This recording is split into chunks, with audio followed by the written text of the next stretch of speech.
श्री स्वामी समर्थ। मी Mrs Sushma Thackeray, वास्तू expert, dowsing master, लाल किताब रीडर।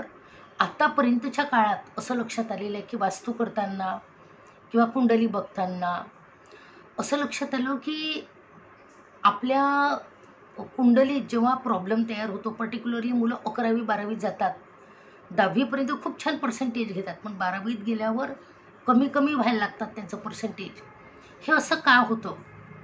तर याचा जर अभ्यास केला तर माझ्या असं लक्षात आलं की अभ्यास हा कठीण तर असतोच, पण विद्यार्थ्यांनी स्मार्ट वर्क करायला पाहिजे। यासाठी आपण मंत्रांची जोड आपल्या जर ब्रेनला दिली, आपल्या मस्तिष्काला दिली, तर आपलं ब्रेन तेज होतं।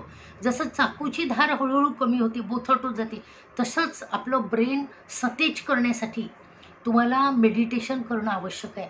सकाळी विद्यार्थ्यांनी उठावं, बेडवरच उठून ओंकार करा, गायत्री मंत्राचं चॅन्टिंग करा आणि सूर्यनारायणाची उपासना करा। तुमचं ब्रेन इतकं तरबेज होईल, कारण हा अमाऊंट ऑफ ओझोन वातावरणात सकाळी असतो आणि विद्यार्थ्यांनी नेहमी सकाळी उठावं।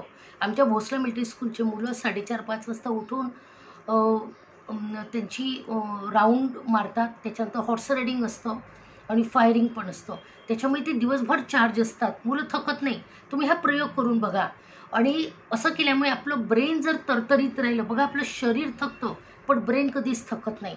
आम्ही या वयात देखील 1-1, 2-2 वाजेपर्यंत माझा स्टडी असतो, पुस्तक वाचन असतं आणि नेहमी चांगलं बोला, खोटं बोलू नका। विद्यार्थ्यांनो, आपल्या घरात आजी आजोबा किंवा कुणी पण आलं तरी रिस्पेक्टनी 5-10 मिनटं त्यांच्याशी बोला, बघा तुम्हाला खूप छान वाटेल। हा माझा स्वतःचा अनुभव आहे। जर आपल्याकडे गेस्ट आले तर त्यांचं स्वागत हसून करावं।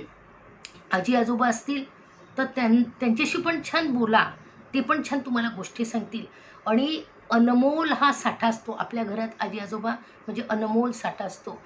हा प्रयोग करून बघा आणि बघा तुमचं ब्रेन किती शार्प होईल आणि अशा मुलांना ब्लेसिंग्स पण खूप मिळतात। जे आजी आजोबांसोबत राहतात त्यांना खूप सारे ब्लेसिंग्स मिळत असतात आणि हा आशीर्वाद ते जन्मोजन्मी घेऊन जातात। झालेली सेवा श्री स्वामी समर्थ चरणी रुजू करते। श्री स्वामी समर्थ।